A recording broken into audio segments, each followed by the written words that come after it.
This is Empowered Human Academy. Welcome home. This idea that fierce and loving are in opposition is such a mistake.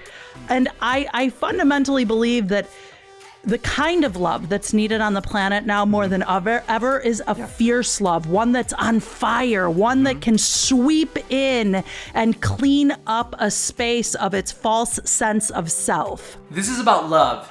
This is about light. This is about the idea that you have everything you will ever need. And this life of yours, this is where you grow, you expand, and you remember who you really are. I'm Abe. I'm Isaac. In Empowered Human Academy, we join with humans of all kinds to feel the inspiration that can only come with empowered living. The stories you hear today are unique, but the energy you hear today belongs to you too. So, with hearts wide open, let's begin. Hey everyone, welcome back to another episode of Empowered Human Academy. Today, I am so excited to be sharing a conversation with a person that we actually just met in person probably definitely 6 minutes ago. But we've been following her on Instagram and her work over the past couple years. And her name is Lola Wright, and she's a guide, a mentor, a spiritual guru. I mean, we can go into that later, and is just an amazing woman. So we're just so excited for you to be here, Lola. Thank you so much for your time. How are you doing? I'm really excited to be here. I also have been following you two, and I'm super inspired by your journey, the way you share yourselves so authentically online, which I feel like lots of people say they do and fewer people actually do it. So thank you for that. Totally. Yeah, absolutely. I'm excited already by your energy in this space. And we had the great delight of attending a House of Bodhi event that you hosted in Chicago, and the energy and the unabashed celebration of being and of self is something that I took from that into all the days that followed. And just thank you for sharing your energy today. So to begin, we begin the way that we always do with these episodes. It's a question of identity, not the way you introduce yourself necessarily, though there may be overlap. But when you come home and it's just you being you for yourself and not being anything for anyone else, what words of identity do you choose? Who are you?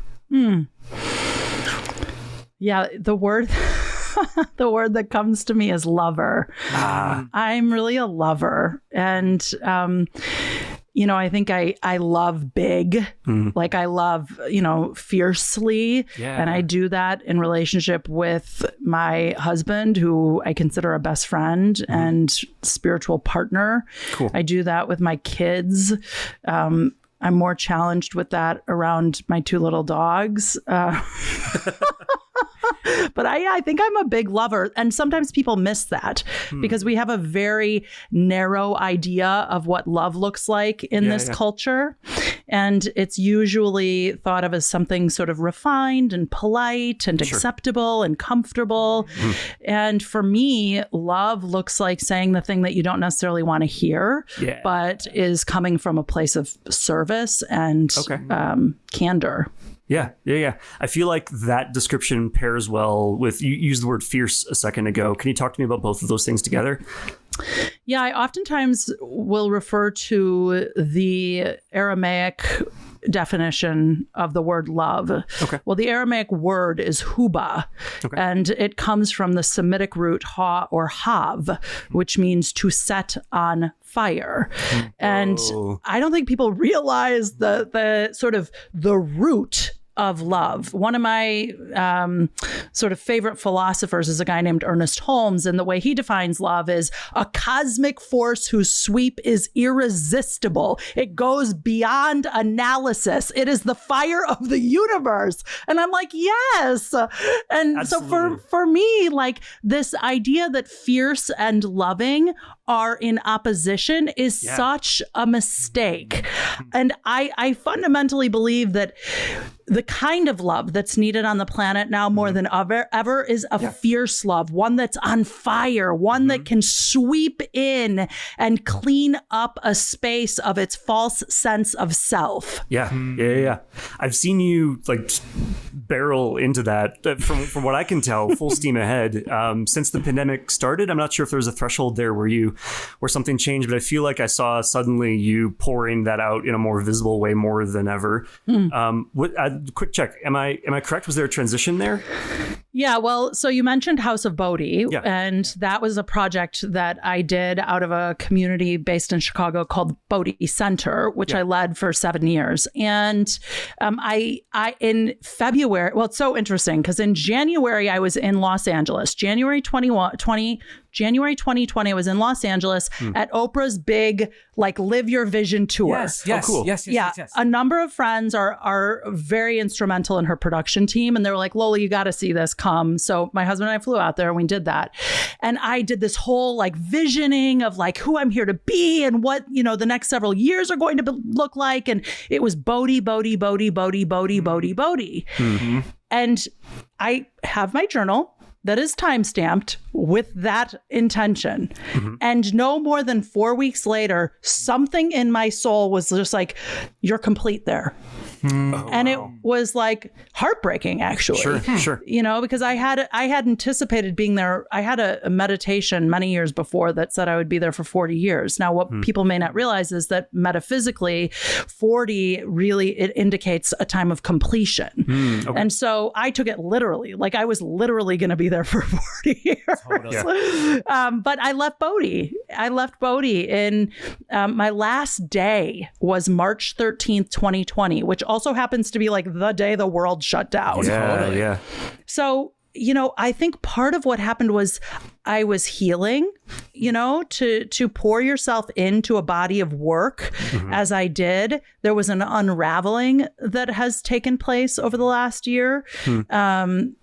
A death, if you will, and also a liberation, a freedom. What was that moment of pivoting, if you will, or the moment of completion? When did you actually, was it a feeling? Was it a thought? Was it like, what did it feel like in your body? I just had the sense I can't do this way anymore. I was leading a scrappy nonprofit organization that had done such extraordinary work in Chicago and well beyond, but there was an imbalance in the relationship. I tried as best I could to figure out how to fund the work, and I couldn't, was it them? Was it me? Was it us? I couldn't figure out how to honor my gifts and talents as a creative, as a creator, as a mind, as a presence, and tend to the needs of this organization. And I just got really clear, like, if I am suffering, something's off. Like, suffering is not native to us. Totally. So in that moment, did you have to tell people? Did you tell your husband? Like, what was kind of the translation of that awakening moment? Yeah.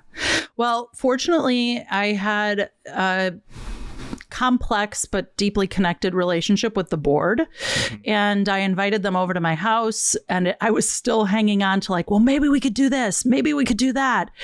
And at one point, one of them said, honey, would you be willing to just stop working so hard? And it was as if they were midwifing my own process, Beautiful. And it was so, it's challenging when, perhaps you've been in a relationship with someone or something where you love it so deeply and yet simultaneously know it's time for it to end. And the complexity of that experience is very challenging because it's like, wait a second, why do I have to leave this thing that I love? And yet it was clear in that moment, it was time. Yeah. The timing of this is interesting to me just because I'm like in the background meditating on the conclusion of Daft Punk. Like, if you heard about them, their mainstay is electronic music. That's not relevant for this conversation. But the point is they've been around since 1993. They're massive, and you've definitely heard like their songs, might not know the point here is that they decided to end on purpose, and they did so with a wordless video that they released and with no comment to the press or anything. They're just done. And to end on purpose is something special, I think. You talked about a second ago, you used the words death and liberation together, like they're tied together. What does that mean to you? Yeah, well, in the Christian scripture, and then Eckhart Tolle talks about this in one of my very favorite books, Stillness Speaks. He does an adaptation of this. The idea that we must die daily. And Eckhart Tolle's adaptation is we must die before we die. And what he's saying there is, the more that we can die to our ego nature and expand into our essence, that's really the human journey. Like we have this false sense of self that we've constructed based on family agreements, cultural agreements, fears, outsourcing our safety, security, approval, control to the world around us, right? And the more overwhelming. It's so overwhelming. So overwhelming. So overwhelming. And not sustainable. And so I just know my practice has been, and this is, this as people who have your own following. It's like, how do I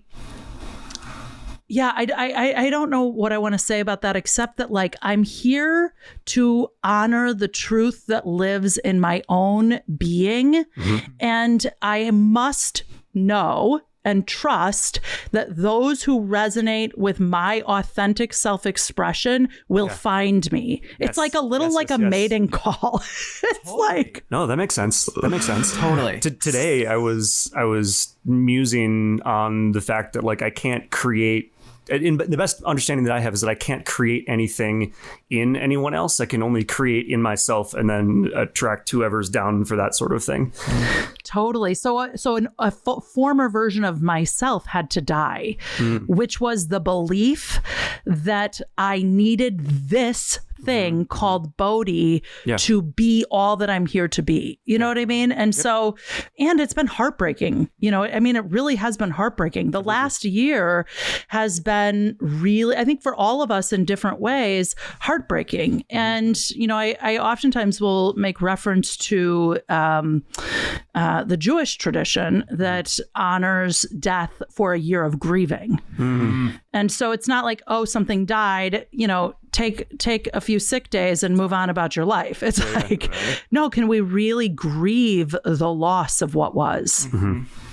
And knowing that that's going to actually be with you for a long time too. It's not like you moved on from Bodhi House and then you're going to forget about it a year from now. That has shaped you into who you are today.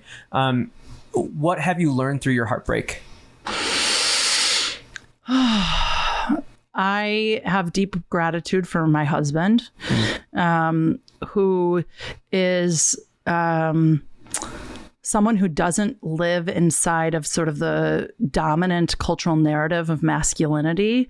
There's a stillness to him. He has nothing to prove. I mean, this man is like, and it's so interesting because oftentimes people will say things like, oh, you and Nathan have such an interesting dynamic. Like they assume because he's not operating inside of toxic masculinity that he is the manifestation of femininity, because we don't actually have an understanding of there are lots of challenges with the idea of masculinity and femininity. I could go deep down a rabbit hole on that, but he is such an integrated human. And so he has nothing to prove. And he has just been a reminder for me that I am right where I'm supposed to be. And I think that is one of the most important things to create in one's life is a sense of relationship and partnership, whether that's with your friends, whomever that's with. But if you're not surrounded by people who remind you of your beauty, your glory, your brilliance, your intelligence, your wisdom, your power, your abundance, when you forget, anybody can be there when it's easy. You described him earlier as your spiritual partner, and I'm glad that we've returned organically to the language of partnership, because I wanted to ask you for a definition there. What does it mean to, whether it's specific to that relationship or you want to take it broadly, what does it mean to be in spiritual partnership? Yeah. So right before I met him, I was very clear I wanted an intimate partner. Okay. And I talk about speaking radical truth about yourself to yourself, which basically means speaking at a level or in a way that is independent of circumstances and conditions. Most of us speak from the outside in, and I'm going to invite us to speak from the inside out. What's the truth of who you are? The truth of who you are is that you are whole, holy, perfect and complete. Now, we've been inundated with messaging that there's something inherently wrong with us. And so we're constantly navigating that. But I knew that I wanted an intimate partner. So I started working with this context. I am in loving and intimate partnership with my best friend and husband. And it was like, yeah, that's cool. Like, I'm feeling that. I got it. Like, and then one day it was like, oh no, I am in loving and intimate spiritual partnership with my best friend and husband. And it was like, wow, that's a very different quality. And so to answer the question, the quality that involves is that we understand we are existing in a reality beyond the material realm, and we are provoking one another into that inquiry when the other forgets. And so like, we're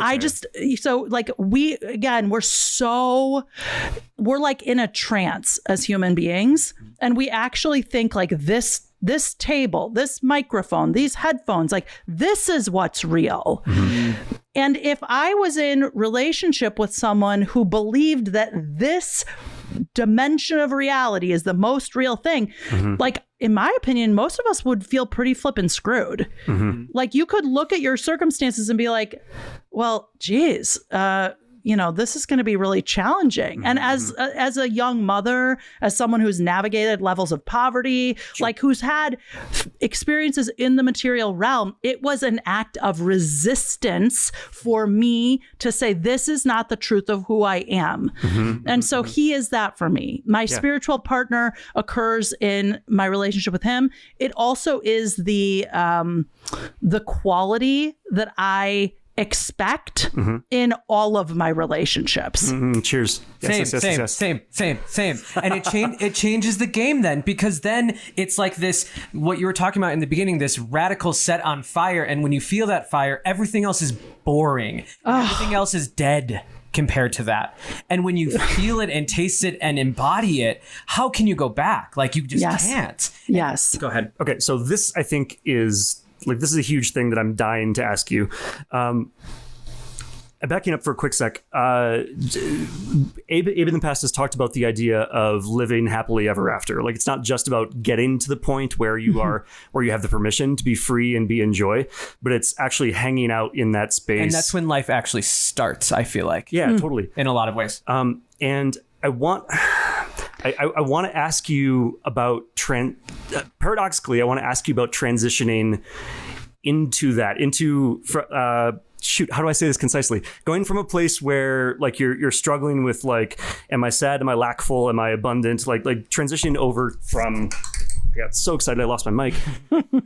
I want to ask you what it means and what it is like and what the process is to go from, okay, cool, I know the boundary between abundance and lack. I know what that threshold feels like. How do we transition from that transitionary place into a place where we are grounded in the fullness of ourselves and what is? Does that question make sense? Yes. And you used a word earlier. You said paradoxically. And I will reference that now, because abundance is not determined by what you can see. It is not determined by what you have. Any of these qualities of truth, of the infinite, of the universe, they exist whether you are experiencing them or not. And so again, that is the paradox. I had to claim for myself the abundant nature of reality despite the world of appearances. Right? And how did you practice doing that when we are so reminded of the opposite? Yeah. So when we brought our young adult children home from New York at the beginning of the pandemic, I said very clearly to them, and I don't know that they really needed me to, so maybe I was saying it for myself, but I said, look, we don't know how long this thing is going to last. We have no idea what this is about. And you, not unlike any other day of your life, will have the opportunity to choose every day who you are going to be in the midst of circumstances that you wish were other than they are. Like, they were expecting to be in New York and LA, living their wildest dreams of being singers, songwriters, producers, etc. Like, they were not anticipating living at home again with their parents and their younger siblings. And so, again, it's like anybody can choose joy when everything is perfectly manicured to their liking. That actually requires zero skill, no chops. So earlier you said suffering is not native to us, and yet we're talking right now about the need to repeatedly choose the opposite of that. How do we hold those ideas together?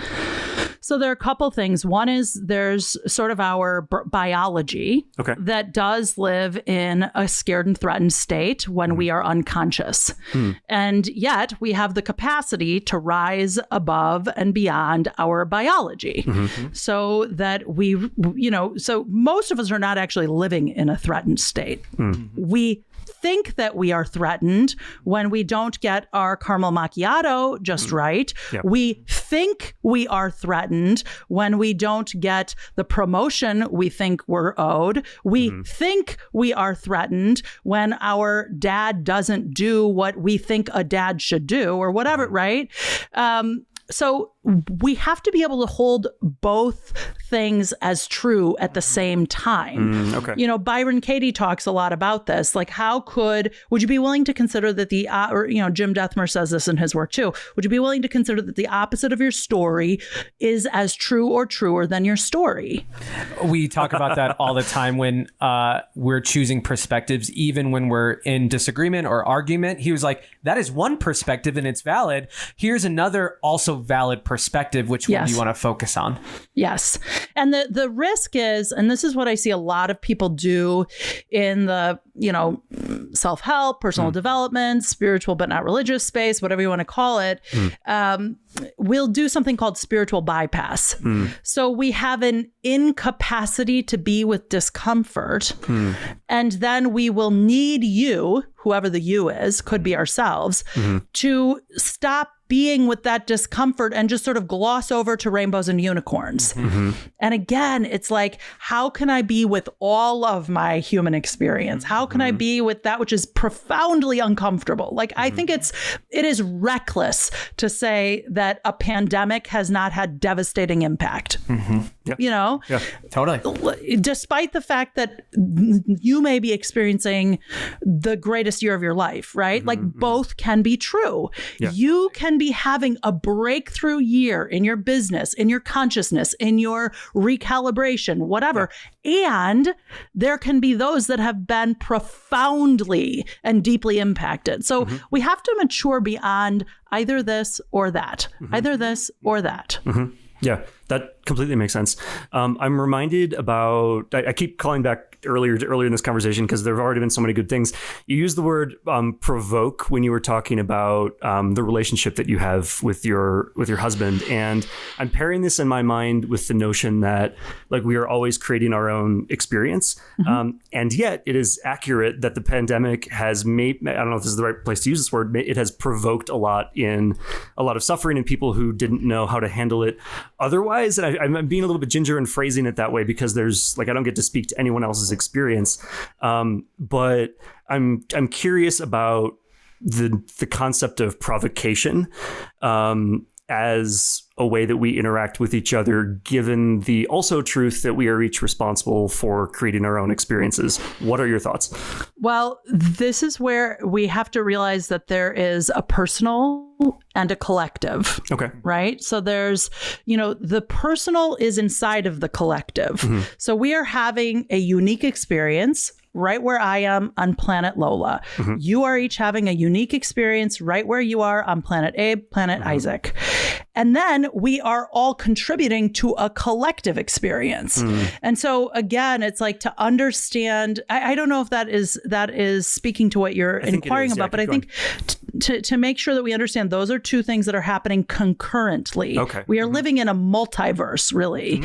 And so, and I don't know if this is what you were meaning, but this is what I'm hearing, which is that there are those who have gone through this experience of a pandemic and been met with discomfort they have previously not been familiar with. And yet we could say that's actually not discomfort. Do you know what I mean? So, like, A good friend of mine runs a community health center in Sarasota, Florida. She's a psychiatrist, really brilliant. She's worked at Rikers Island, and she has been in seemingly some of the most challenging circumstances in the human condition in this country. And yet, what she has reflected on is that her clients, her patients, are so much more resilient than many of her friends.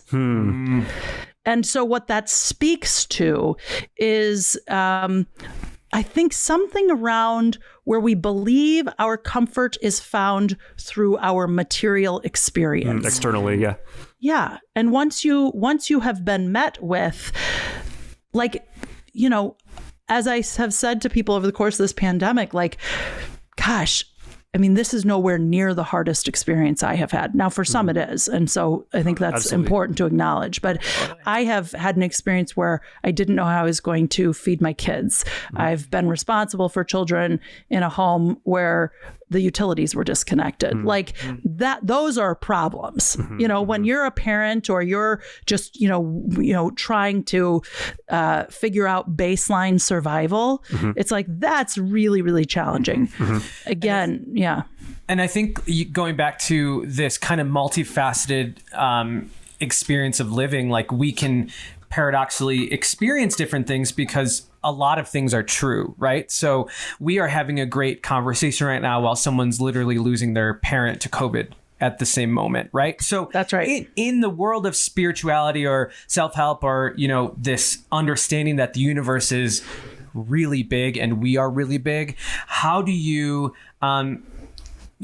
because some of the critiques of like the self-help, they're like, well, you're not addressing the reality of what's going on or the hurt. And I'm like, well, for me, the way I help is to become my best self and to be connected to my truth. So that way I impact the collective, like you were talking about, to make it better. Because if we all are operating like that, then the collective is going to be better. And oftentimes we disconnected individuals are trying to try to individually impact the collective from a broken state.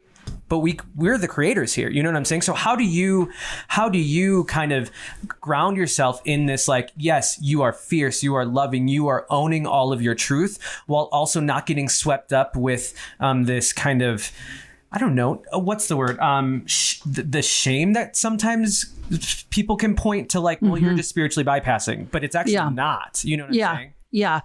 Well, one thing I just want to say before I jump in on that is I don't want to undermine existential suffering, because you could have all your creature comforts and still be in a state of deep despair. And I don't mean to trivialize that. Yeah. I don't want anyone to hear this as like, well, just because you can pay your light bill, you should be fine. Yeah. Because I think, please go.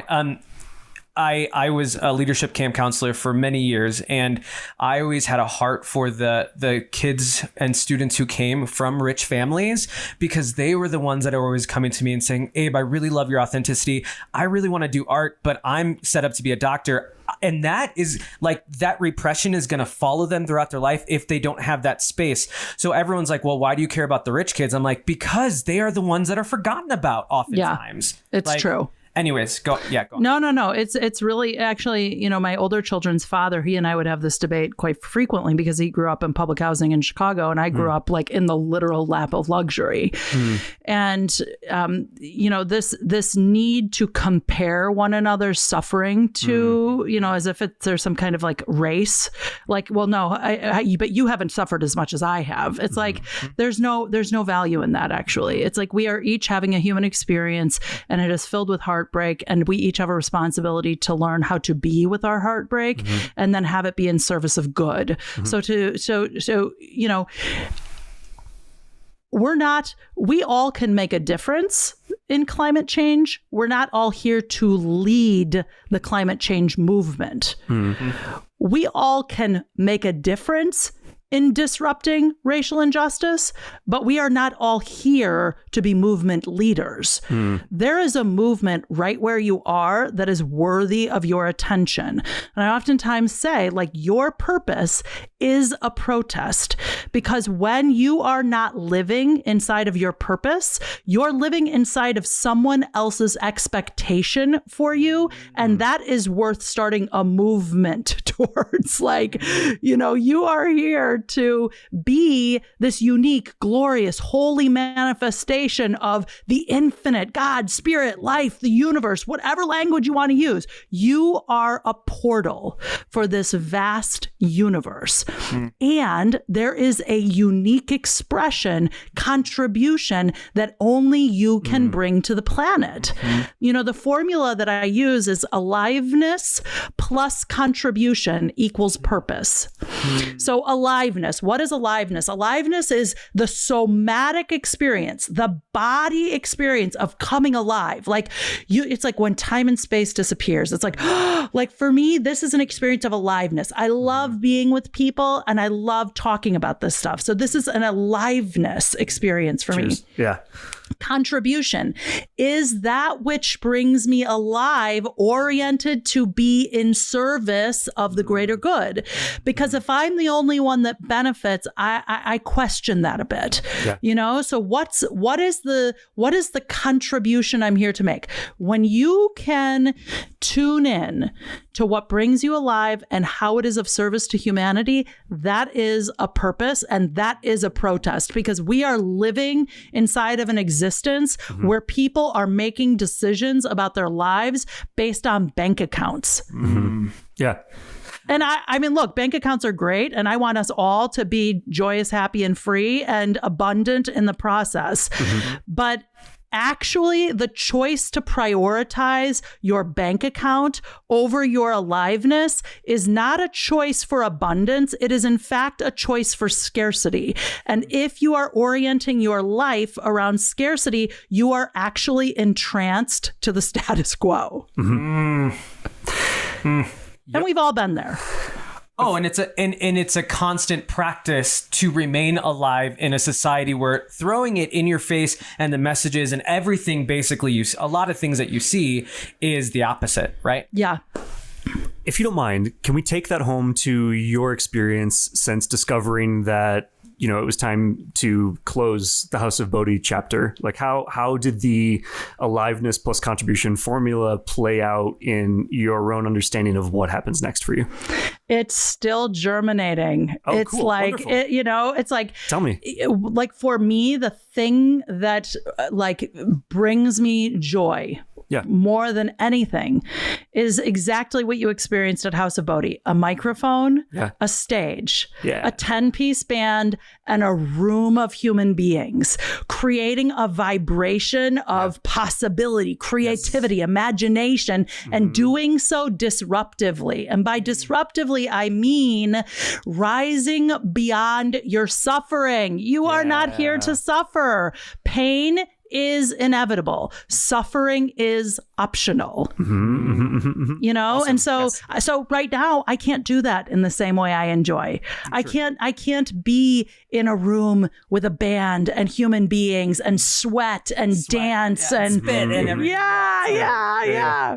But I also know that I'm preparing myself. And so if I just focus on what I don't have, guess what I have more of? That which I don't have. Absolutely. But I can also use this time to gestate, to incubate. You know, the gift for me, like, if this hadn't occurred, I would have left Bodhi and I would have been running around like, you know, just relentlessly wanting to do live events. Okay. Live events, by and large, cost money. They don't make money. Unless you're like Beyonce on tour. You know what I mean? May we all be, but yes. Yeah, exactly. So for me, I have had to get sober around the responsibilities that I have and the financial security that I want to establish in my own life. Okay. Yeah. And so it's required that I put some systems in place, that I create a vision, a structure, some order for this big, imaginative, creative, visionary life that I want. Like, there are some foundational pieces that I've needed to put in place this last year, and I'm doing that. Yeah, that makes sense. I want to know as much about this as you care to tell me, because I feel like you're not the only person who's participating in this conversation. I'm talking about our listeners later who are holding what would seem to be like the reality of financial responsibilities and whatnot. And also they're trying to find a way to see their aliveness communicated through what they do. So given the fact that you're holding all of this together, and I don't know if you want to talk about what specifically you've come up with or more abstractly about the process, but what does it mean to like have responsibilities that you can point to and lay out in a spreadsheet and also be like, but I am an infinite living creature? Totally. I mean, that is the great tension. So, I think that the part of why I feel so emphatic about us each connecting with our aliveness sooner rather than later is because it takes time to actualize your purpose. So the longer you delay your inquiry into aliveness, the longer you delay the actualization of your purpose. So, like, it's so funny. I'm born and raised in Chicago, and it's like, wow, this is a handful of years ago. Chance the Rapper. It's like, where'd that guy come from? It was like, he's an overnight sensation. No. That kid was a young poet who was like honing his craft for 15 years before anybody found him and was relentless about it. And my guess is he had to have some jobs along the way that didn't light him up, but it was in service of his purpose. And so that has been true for me. It's like, and I'm constantly balancing that myself. Like, there's work that I do today that is inside of my value system. And it's not like my number 10 bring me alive. And I'm committed to not creating an experience of such financial scarcity or survival for myself. Like, it's like there's a process and we poo-poo the process.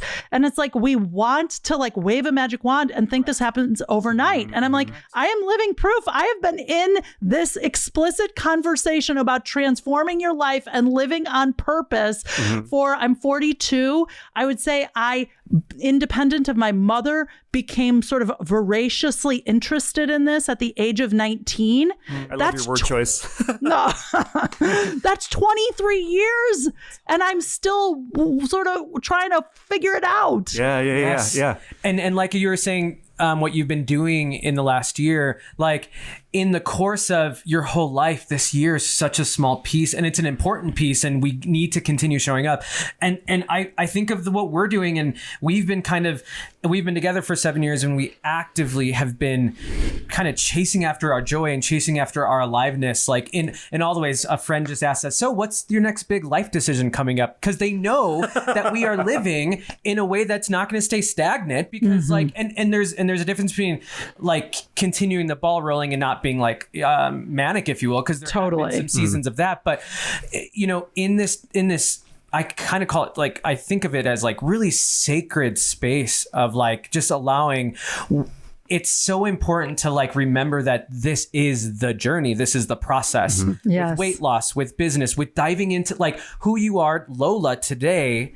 Oh my gosh, when you were 30, you couldn't even imagine the depth that you're at now. So like being patient, I don't know, like I don't know if I have a question or point. It's more so like I feel like we've been in this space of like, it needs to happen now because we see the stock market increase and you're overnight success. But it's like, what are we doing in a sustainable and productive way? So that way that aliveness isn't fickle. It's actually an identity. Yes. I love that. I think that's beautiful. I'm thinking of a conversation I had the other day with my friend Tyler, and he has many businesses, and he's, been very, very successful financially. And he's also the CEO of a Buddhist monastery that has sort of global reach. I mean, he's really like got so many great things going on. And I said to him, so what are you dreaming big about these days? And he's like, I'm actually practicing dreaming smaller. And I thought that was so brilliant because it was like, can I appreciate what's here now? And that's what I hear you inviting us into. It's like in a society that is so oriented around bigger as better, I want to make sure that people understand that's not what I'm encouraging us to explore. You know, my husband and I, our primary value system has been living a life that is aligned. And that has meant perhaps making less money than some of our friends in the short term. And I'm not claiming that as like the truth for our existence, but we have prioritized our purpose, our genius, our aliveness, our joy. And do we have as much money in the bank as many others? No, nowhere close. And in fact, we have multiple six figures in student loan debts, which is a function of our age group. You know what I mean? So, and I'm not ashamed to say that. I think it's important to actually be honest about, you know, and still, I refuse to have student loan debt be the determinant of my life. Are you kidding me? No way.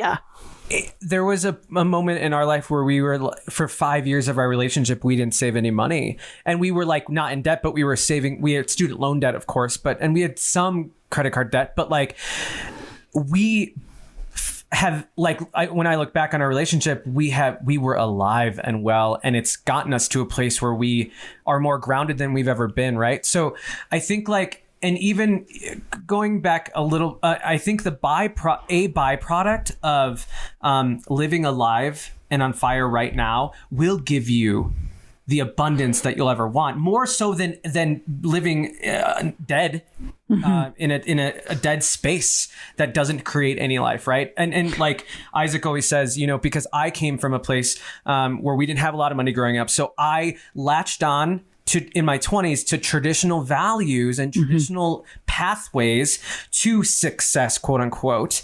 And then it's been a lot of unlearning and relearning what that means in my own way. Yeah, I don't know. I kind of want to jump because I'm suddenly curious about something. Do you design your value set or do you discover it within yourself?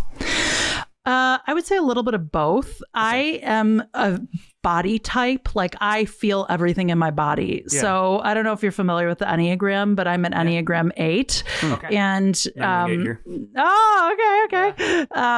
So, you know, I'm a body type. I feel life in my body. My gut is my center of intelligence. My husband is an Enneagram 5, which is a head type. And so his center of intelligence is his mind, his analytical skills. So for me to determine my values is a lot of like, I talk about like loose knees and move your hips. And it's like, what am I feeling? What am I noticing? Okay, if I can pay attention to the trends in my life, I really value joy. I value fun.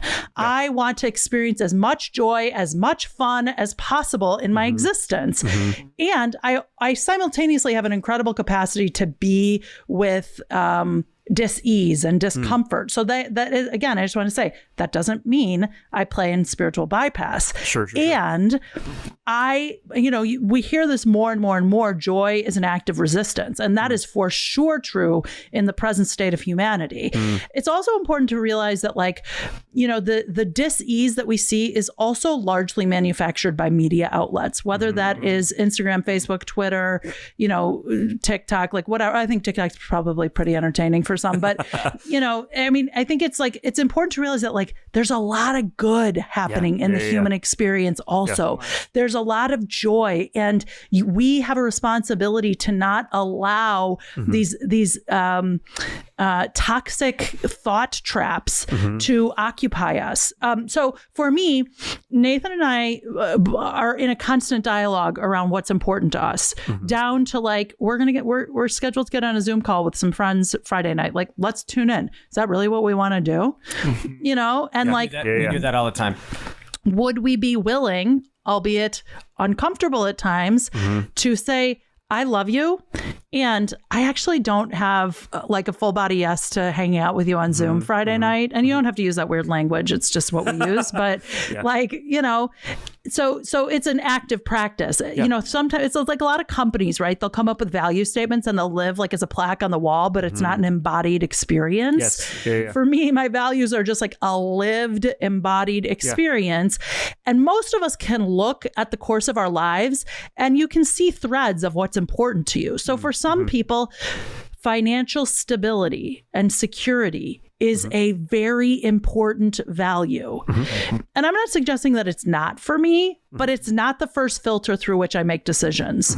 You know, one of my girlfriends said to me recently, she's like, you have such a high risk tolerance. And I'm like, I don't know if I have a high risk tolerance. I just have an unwillingness to compromise on my vision and my desires. And that then sometimes means I have to live in the discomfort of the unknown. Like right now, I've launched a business and it costs me as much as it makes, you know, and like I'm being with that. And I'm like, I know this is where I'm supposed to be. I know myself as a fiscally responsible human. I know that I am not bleeding resources.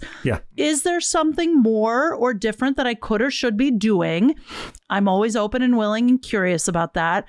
But like, I'm not going to be like, oh my gosh, I can't do it. I mean, and by the way, there was a time where I was that way. Like, try to be a salesperson and be freaking out about your basic survival. You won't ever sell a thing because it's people, you know, what you were talking about earlier, Abe, you know, we are vibratory creatures.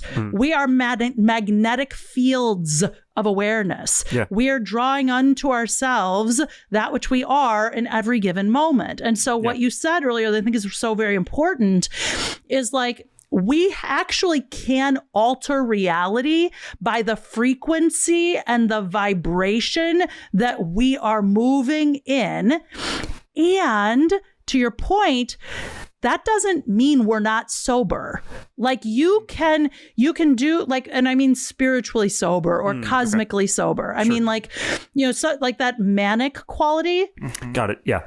That like you can actually vibrate higher and do it from an awake state. And that's what I hear you.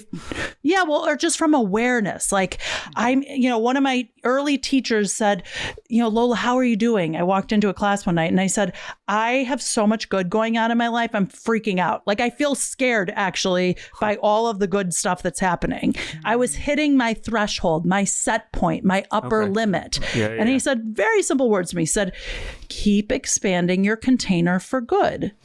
And I took that to mean like I reach my hand. I literally still do this to this day. I reach my hands out to my sides because I'm like, well, a line is infinite. It doesn't have an end or a beginning. So I am an infinite container for the good of this vast universe. Because and that's right. Yeah. And can I open myself, prepare myself? Most human beings say they want something. Oftentimes it will actually come your way, but you have not created the container to hold and receive the very thing you say you want. And then you're pissed. Which takes time to create. We can't go from a state of depression or anxiety all the way to joy. We need to move in that direction to be able to withhold that. I'm reminded, I heard the line, there's a one-liner somewhere that said, what did it say? This overwhelm is the abundance that you asked for. And I wish at that time that I had heard the thing that you said, which is that like you can expand your container for goodness and get a grip on this abundance and transfer from overwhelm to, I don't know, what's the opposite of overwhelm? What word do I want here? Receptivity. Sure. Yeah.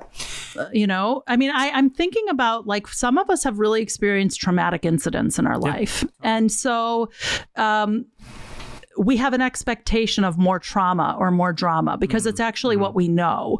And so it's familiar. Exactly. It's a neural pathway and it literally lives as muscle memory. And so then we create more of what's familiar, even if it seems completely hazardous, illogical. I mean, I have certainly done that in my life. And part of my departure from Bodhi was really taking a stand for being in healthy relationship, you know, and really saying, I can do good work in the world and be and be paid accordingly. And that's not to make Bodhi wrong, right? Totally. I was in collusion with that system. I was in collusion with that consciousness. And, so anyway, I mean, there are a lot of rabbit holes we could go down around that. But I think that for those of us who have experienced trauma, we can sometimes hear these conversations like, oh, how easy for you to say, just rise above, just expand into joy, experience more good. Yeah. And it's like, you all said it, like, it's a process. Be loving with yourself, be graceful with yourself. If you've ever tried to stretch a rubber band, like one of those old school rubber bands, and if you do it quickly, it snaps, it hurts your finger. Totally. If you do it slowly, it actually can stretch even further. Yes. And the journey is never done, right? Like, I'm 4 years into my health A-100 journey, and like I have the knowledge and the embodiment that I never thought I would 4 years ago. And also I know I'm just touching the surface of the capacity that I have to expand. And what Isaac was talking about, the living happily ever after, isn't just this like roses and fairy tale reality. We are able to withstand and take on harder things because we're grounded in our light and grounded in our truth, and they do not own us anymore. Yes. We move through them and we feel them. I was sad yesterday. My mom died when I was 22. I was honoring her. I was sad. And also, that does not own me. My joy and my expansion. And when we were on top of a fucking mesa, there was wind blowing, and I just held my hands out, and I imagined the force of the wind was her love, like covering me. And that's the perspective that I can focus on, right? Yes. While still simultaneously sad that she's gone. Totally. So that's the container, the expansion of the container. Yes. That's what it embodies to me. That's what it feels like to me, at least. Yeah. It's beautiful. I'm just sitting with that for a second. It's powerful because once you feel it too, you can't go back. I said that earlier. I don't know. It's just, you can't. I don't have words for it. It's really powerful. And that doesn't mean that hardship won't happen. It means that it's not the point. What's our identity? I also appreciate how you took a seemingly benign experience of the wind and the sand blowing towards you, which you could have actually experienced as irritating and inconvenient. And instead of working against the environment, you said, how is this for me? I'm going to actually lean in to this climate experience I am having and realize it's like, I get to say that this is the manifestation of love from my mother that is sweeping over me. That actually takes something. That's a choice. You chose that. Totally. And we always have that choice, and it requires micro movements because it doesn't just happen out of nowhere. No. I'm pivoting a little bit before we end. We have a couple minutes left, but I remember listening to one of your Instagram lives, and I just love when you go on and you are just like speaking your truth. I'm like, get it. I'm like snapping. I'm like crying, all these different things. And I remember you saying that we're so addicted to the drama. And can you just elaborate on your feelings on that before we kind of wrap up and ask our final two questions? But in a space right now where we are still rattling with and kind of moving inward, and there's a new horizon with the vaccine, and life will become somewhat normal again, hopefully soon. And what are your thoughts on that addicted to the drama thing? Yeah, Gay Hendricks, who's written many books like The Big Leap and Conscious Loving and many others, says, if we actually untangled from our habituated experience of drama, we would be left with a reservoir of energy of which we wouldn't even know what to do with. And because we don't actually have a context of what to do with our energy without drama, we maintain drama because it's familiar. It actually gives us something to move our energy towards. Eckhart Tolle would say, the mind creates problems. The ego mind creates creates problems, so it has something to do. And so like when we're in the delusion of the ego, we live inside of problems and solutions. But if there is no problem to be solved, which I know sounds like, oh my gosh, that's like really esoteric, but it's like, do you know who you are independent of a problem? I oftentimes say this with activists, like, who would you be or what would you do if this problem didn't exist? You always just want to check, does your identity require this problem to exist? Because without it, you wouldn't even know what to do with yourself. And again, back to the idea of like, we can actually hold two thoughts at once. I am not saying that the problems that Said Activist is working towards are not real issues. And do you depend on them to get your hit of adrenaline? Most of us require drama to feel aliveness. You actually could begin to feel aliveness free of drama, and it wouldn't be intoxicating and it wouldn't have a hangover.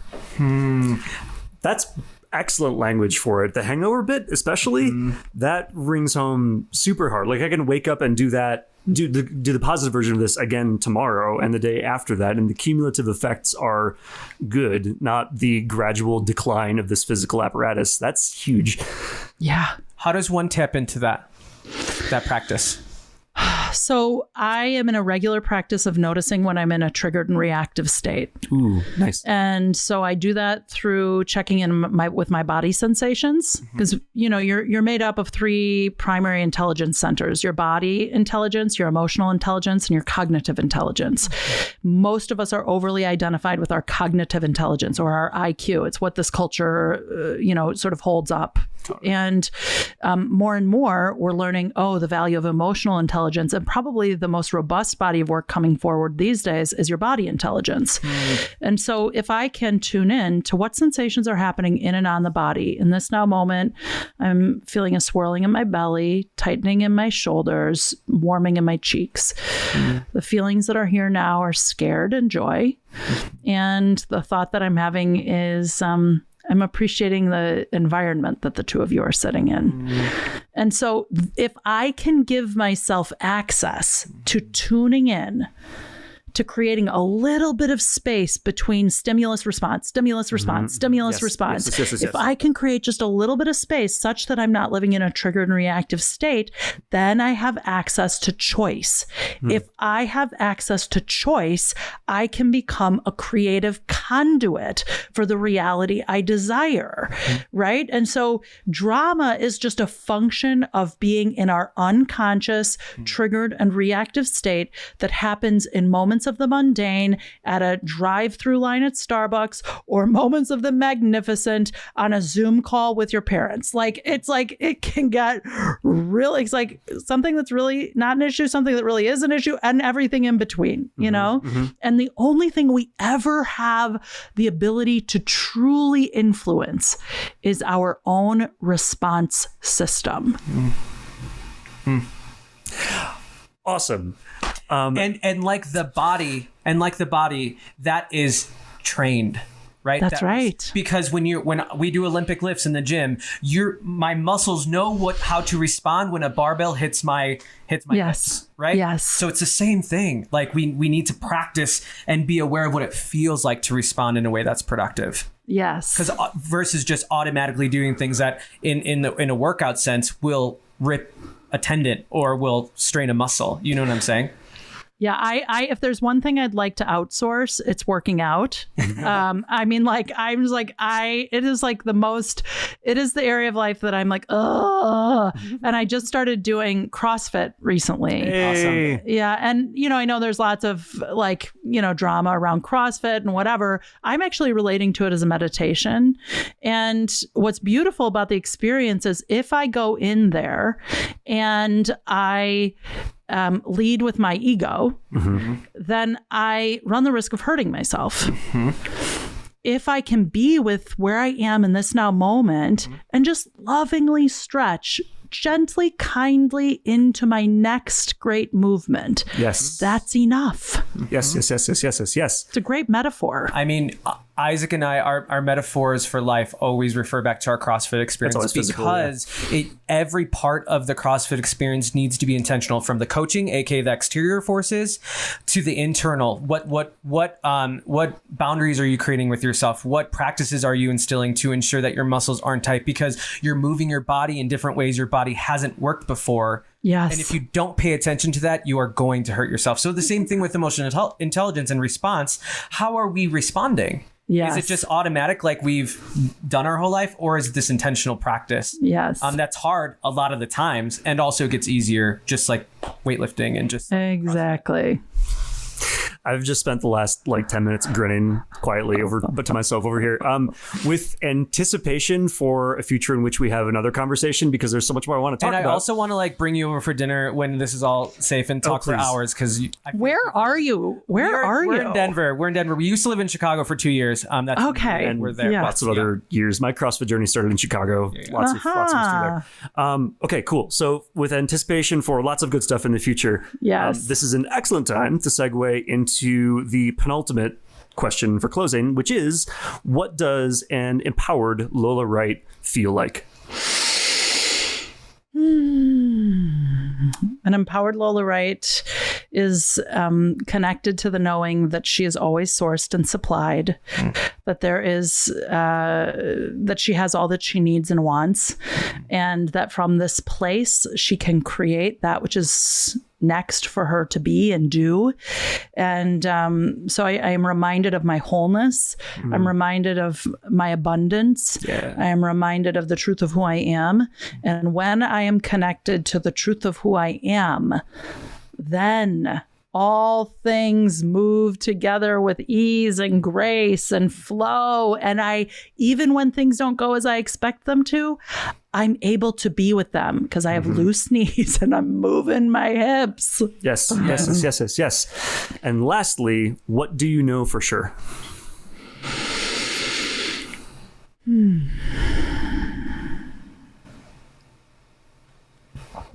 So cliche.